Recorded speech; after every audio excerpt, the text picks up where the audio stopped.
open question. Please do feel free to share a bit about your background if that winds up being relevant. So the premise of this conversation we're about to have is that new, we'll put that in a bit air quotes, technologies, whether it's, new ways of cryptography or whether it's a decentralized ledger or distributed ledger, whatever it might be, there are ways that we can use these technologies to actually get data out of the silo to help make better AI. And by better AI, I think Michael and I share the position that AI that helps humanity and that solves actual problems is really what we're going for here.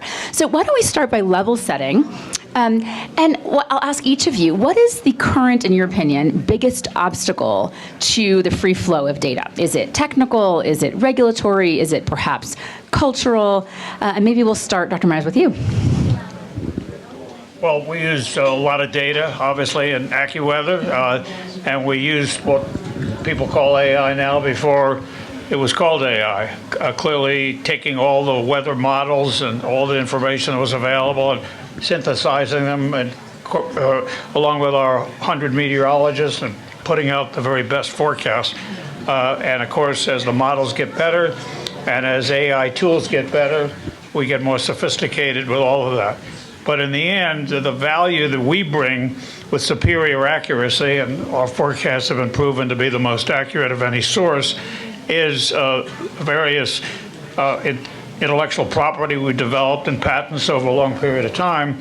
But it's really the humans, the communication, so that people understand the data, understand the forecast, and take the right action, make the best decisions based on the forecast.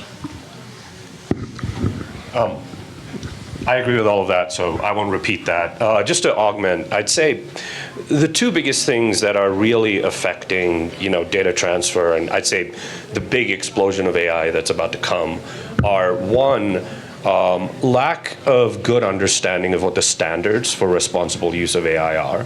I think a lot of people are terrified that, hey, I want to use AI, but I'm scared because I don't know what the exact standards are.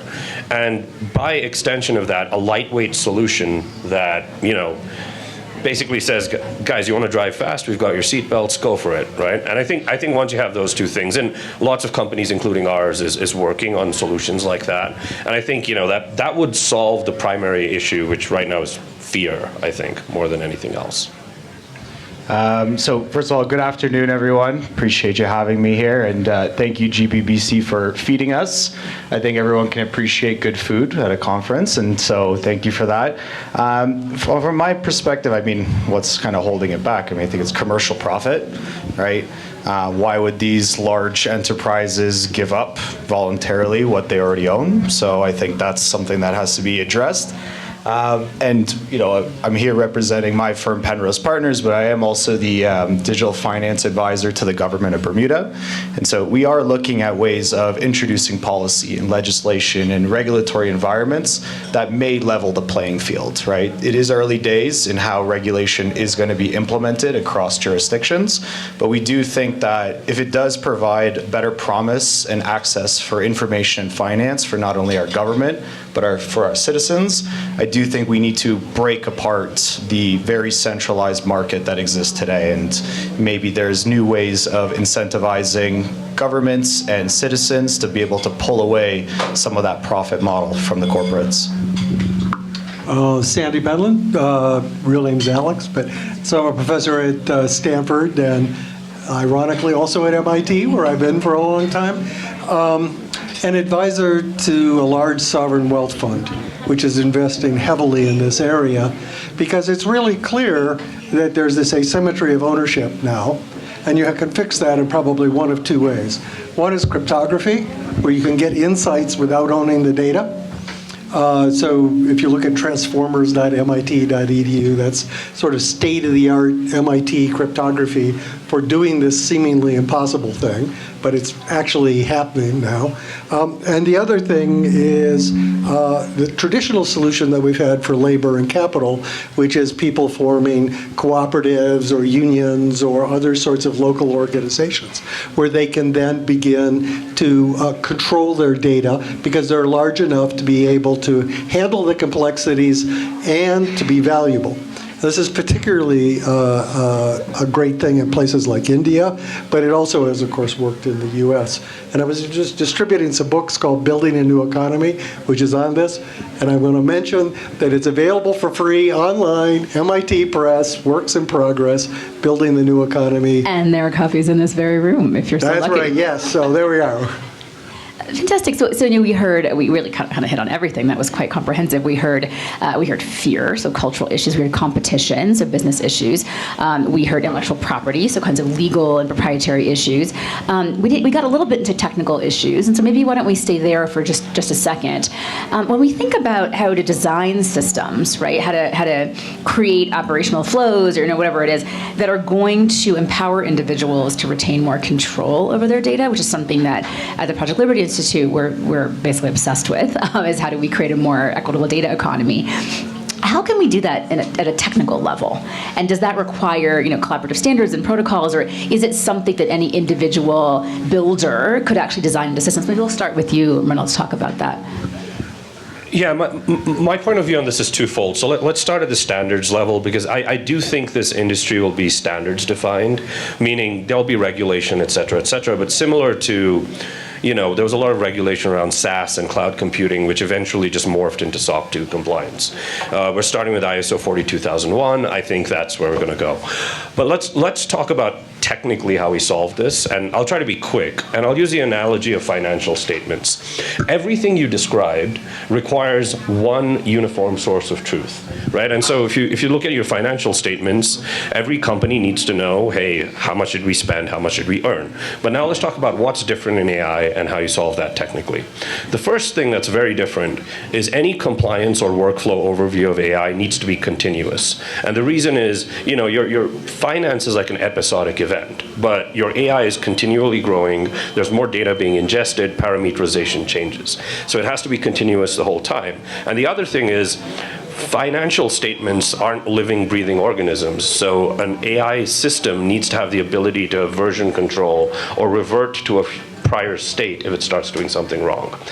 You take those two things, that's why, and it's apropos for this venue, that's why blockchain makes a lot of sense. And then the last thing, I could name 5 things, but the other important thing to recognize is, unlike financial statements that you audit, that's one database, one set of permissions. Artificial intelligence has been multi-stack right out the gate. The publisher of the model, where that model is being hosted, where it's being processed, who's parameterizing it, where the data came from. All of these could be different entities. It could be 5 entities for each one of these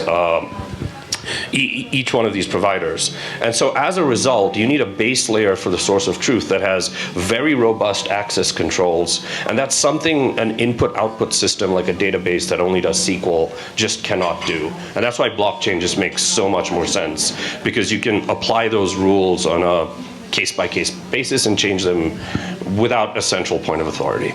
Sandy, yeah. It's worth mentioning that Dell has adopted exactly this idea. They monitor all the AIs they do. They have version control. They can transparently roll it back. And what they're doing is they're very successful at this because of that, right? Yeah. So I think that there's a lot of things with standards, like we work with the IETF, Internet Experts Task Force, and just have some interesting standards that are coming in place for identity. We finally, working with the national labs, got the US government to assist on anti-spoofing regulation, which means that the dark web is going to get a lot thinner than it used to be, because now you know who it is, right, to a certain degree. That wasn't possible before. So I think that those sorts of moves, one of the things that's ironic is the things you just talked about are often in regulation already, but nobody uses them because it's not required. And so the thing with the US government is we got them to change the requisitions language to be, you must do this, not you should do this. And so that type of thing, which is not huge, really can make a difference. Couldn't agree more. Joel, did you want to add something?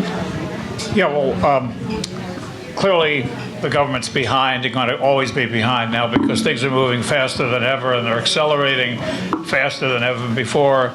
And so the government's going to be further and further behind. We have to all recognize that. And certain regulations may be harmful to the advancement of AI. But as far as AccuWeather is concerned, we have respond to 60 billion requests a day for data. We have free access, advertiser supported, reach almost 1 billion people through our AccuWeather.com and AccuWeather apps. But we also have a subscription service, and obviously people have to be identified, and they pay monthly or annually for that.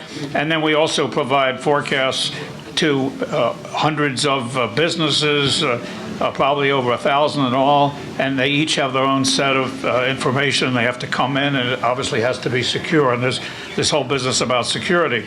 Now, the model's changing because obviously we wanted Google to have our information and send us traffic, and then they came, and we had ads, and we monetized it. One of the issues with the AI companies is they're scraping our proprietary information and making it available, and we don't get any money out of that. That whole model is going to have to change. That's copyrighted information. I'm sure a lot of other publishers face the same problem. Okay, there's so much we could go into there, and we'll unpack that a bit. But I want to start with this question about governments, and Krim, I'll come to you on this, and I'll tee it up by saying I'm hoping you'll talk about Bermuda DNA and the project there, right? So there have been examples, I think, of privacy-preserved frameworks that governments have been engaging with or kind of promoting. Maybe you can speak to that. And then the follow-on question to that, once we've heard a bit about the project, is just what are some of the traps for the unwary, right, for regulators who are entering into the space, specifically of the intersection of blockchain and AI, and what are your guidance? What would you want them to know? But we'll start with you, Krim. Yeah, thanks for not asking me a technical question, because just what they said. But I do think, a platform like DAIS gives opportunities like the government of Bermuda to connect with the operators, right, the technologists, and to get a firsthand view of how that technology is evolving and coming into market. So from a government standpoint, what we're doing is providing first a listening ear, right? That's at the beginning, all you can do is listen, learn, and try to understand how you can add value to the problems that the operators are trying to solve. Historically, in Bermuda, we've had a lot of success in creating regulatory clarity for new innovative sectors. We did this decades ago for the reassurance sector, and now an island of 65,000 people is the home to multi-trillion-dollar insurance and reinsurance capital. We've done this now since 2018 for digital assets. We introduced the Digital Asset Business Act, which is one of the most comprehensive and strict regulatory environments for digital finance. So we believe our regulator is equipped. They're ready. They understand what it takes to regulate something without stifling the innovation behind it. So having a team like that at the government and at the regulator that gets it is incredibly valuable. And so to what you mentioned, Sheila, right now we have an amazing project in Bermuda being done in the private sector, but our chief scientist who handled all of the COVID protocols, she actually started a genomic laboratory in Bermuda to sequence the genes of the Bermudian and Caribbean and African descent, because that data was skipped over when we sequenced the original genomes of individuals. So this type of data is incredibly sensitive and incredibly valuable, right? So being able to, access that data, own that data, and be able to be incentivized to share that data is incredibly important. So as an individual, I think we're all addressing, you don't want the Googles and the Amazons to hold that data on your behalf and do with it what you don't know. So right now, what we're trying to do is protect our citizens by trying to learn and understand how policy and legislation and ultimately regulation can be implemented to have a more equitable and open access to the data and compute infrastructure needed for decentralized AI. Well, I think that's really great. And what I observe is that EU and the US are really slow. They're conflicted. And I see people like Abu Dhabi, I see people like Singapore, people like India, really moving very quickly in this area, experimenting with it. They're investing huge amounts and bringing in expertise and building infrastructure. And I see it's this. There might be like a coalition of the more agile countries. Like also, I just got called up by Liechtenstein. It's like, okay, they make their living off of arbitrage too, right? So I think that's where you're going to see this thing worked out. And I was just in a conversation about Wyoming. turns out Wyoming has some of the most comprehensive regulation anywhere, even though it's in the U.S., because it doesn't think of itself as being in the U.S. Yeah. But isn't the progress occurring in places where there's less regulation? Isn't the progress occurring where there's less regulation? That's where, and how you can establish regulation in certain places. But when it's No, No, because, in Abu Dhabi, Yeah. the sheikh's word is the word, right? In India, the central government is more powerful than in this country. And so what they've done is they've created a sandbox. And they've said, look, in the sandbox, you can play, and we're going to find a good solution. And, when we see bad things, we're going to smack them down. But we want innovation because we know we have what's to. bad. Well, in different countries, it's different. So, for instance, in Abu Dhabi, there's a council that represents all the tribes. In India, there's a democratic process that is interesting. Well, I would just flag that Bermuda and Liechtenstein, which you mentioned, are actually highly regulated environments. As a general matter, Bermuda actually is quite regulated. I mean, in terms of insurance alone, right? So they're certainly familiar with those rules, as is Liechtenstein. And so, I do think that the idea that we have a monopoly on regulatory arbitrage is in big giant economies is fallacious. I'm on the board of full disclosure. I'm on the board of the Bermuda Monetary Authority, and I can tell you, the innovation and creativity that happens in some of these, as you note, Sandy, in some of these economies is really groundbreaking. It's truly groundbreaking innovation in the regulatory space. Now, what that's going to mean, translating over into spaces like AI, I will say, and I'm curious to get your thoughts on this as well, I think one of the things that happens so much in such economies is what you just talked about, which is really effective public-private sector collaboration. Part of that is it's small, they're often smaller.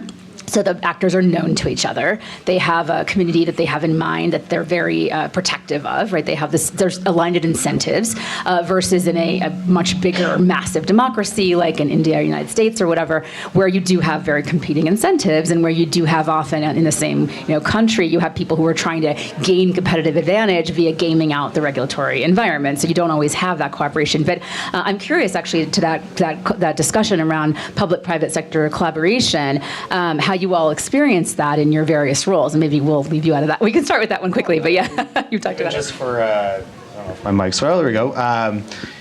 We're trying to rebrand the Bermuda Triangle, just so you guys know, no longer the place to get lost and all that. I can give you the real story behind it another time, maybe over a drink, but we really do see the Bermuda Triangle approach as the government's way of collaborating with industry and the regulator, because that collaborative approach is what informs us to write proper legislation.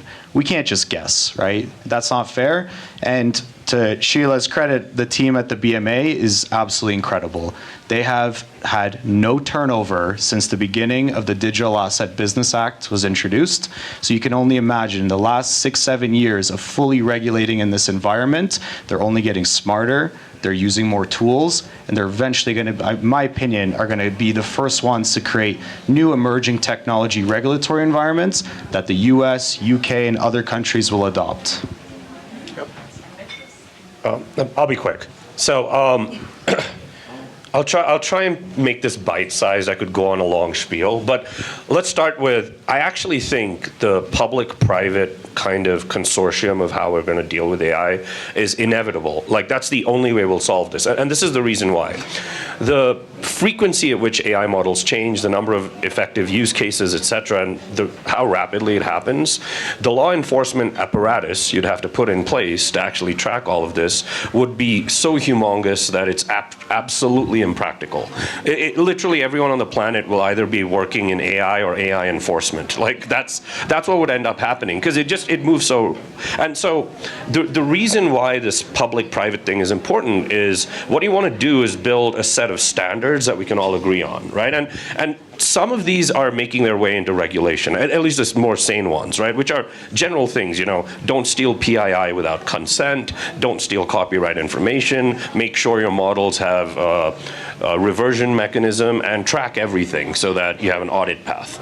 If a standard says those 3 or 4 things, by and large, 85% of the things that can go wrong have been dealt with. And obviously I'm oversimplifying, but the reason why it has to be a public-private collaboration is just the law enforcement apparatus would be impossible to put together.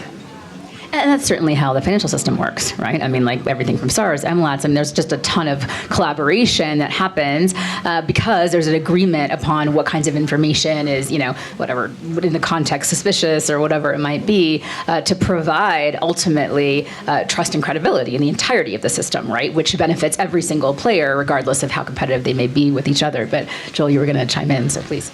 Well, I was going to give a historical story about the weather business. I started AccuWeather 63 years ago, and at that time, 98% of the forecasts that the public got came from the National Weather Service, the government, and maybe 2% from television meteorologists and so on. Without any support and against a lot of headwinds, we've privatized the business.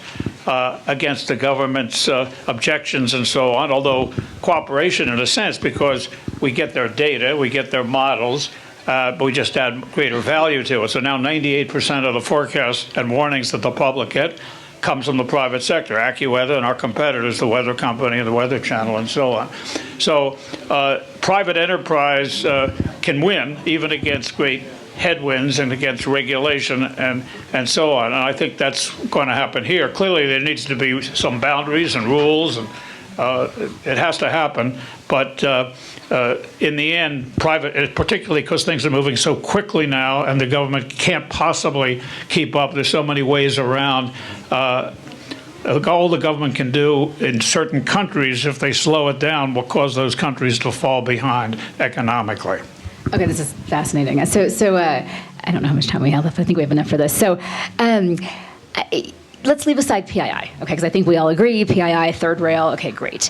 But there are different concepts. Well, copyright law differs from place to place, for one thing, just speaking about that kind of content. But also, what's a trade secret is quite different from jurisdiction to jurisdiction, right? Proprietary information, as legally defined, actually is quite different from place to place. So how do you think about, given that there isn't consistency in those laws around the world, there probably isn't going to be, because many people are making quite a living actually retaining the standards and differentiation that exists. What hope is there then to actually create unbiased, global, to your point you were making, how are we going to avoid the inevitable miss of certain kinds of information that would actually be quite pro-social and beneficial given that reality? Sandy? So I think it's useful to look to domains where it sort of works already, like finance. People know what fraud is and stealing money, and there are mechanisms for enforcing that that pretty work. I mean, it's got its problems, but it involves tracking everything. It involves also knowing what's a harm, like stealing money, bad.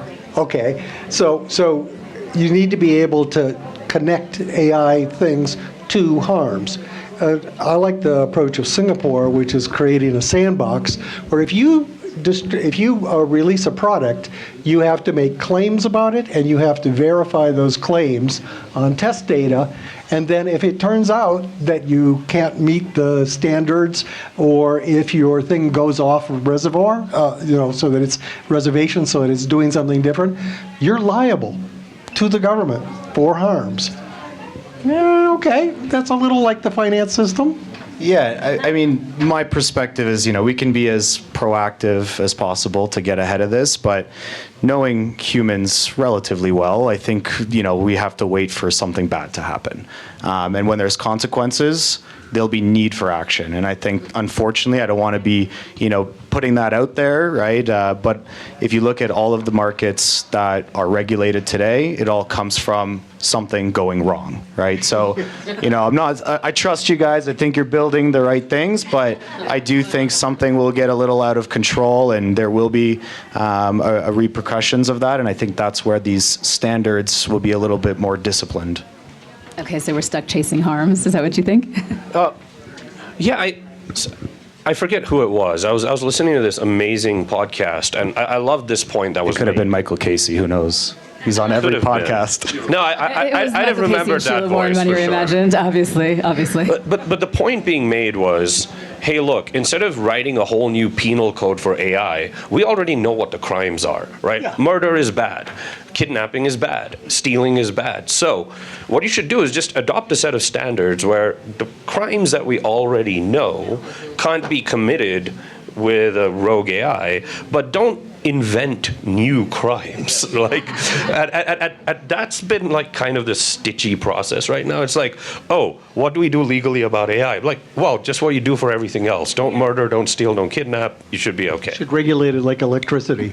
Don't kill people. Don't kill people. Okay, so we're saying crime is crime, and you know it when you see it, so let's get ahead of it and try to figure out how we prevent it. And I think it all goes back. I think all of us are kind of making the same point, which is right? Like, this needs to be a standards-based approach, right? Standards for best behavior rather than a set of rules. And I think standards are always more aspirational, make you innovate the right way. When it's just a set of rules or gates, you know, do this, don't do that, that's when it gets really, really tricky and you get into quagmires. And it doesn't seem like it's going that way, and I hope it doesn't. Phil, any thoughts? Well, I agree, and I don't. In terms of the public is smarter than we give them credit for. They can figure out. I mean, AccuWeather is a trusted source. Of course, we're accurate. I'm being a little arrogant here, but the fact is, we built that trust. There's a lot of competition. There's thousands of apps out there. 63 years, Joel. You're a legend. But the fact is, credibility is important. You build trust slowly, and it's a responsibility you have, and it's easy to lose it. So you got to work very hard every day to maintain it. But the public is smarter than a lot of people give them credit for, and they will decide ultimately who to trust and who not to. Okay, well, I can't think of a better place to leave it than the not optimistic note that we can trust each other, we can trust people to look out for their best interests and to kind of either intuitively or cognitively understand what those are, and what a hopeful vision. And I also love this idea of ending on the note of trust is fluid. Trust is constantly, it's dynamic, it's contextual. And so recognizing that the advent of AI into all of our systems is going to create additional new context and new fluidity and dynamism in ways that aren't entirely predictable, that we have to be conscious of and we have to be adjusting for in real time, both as users and consumers of AI, but also as those who are building in this space. So with that, please join me for thanking this exceptional panel. It's such a pleasure to be here with all of you today.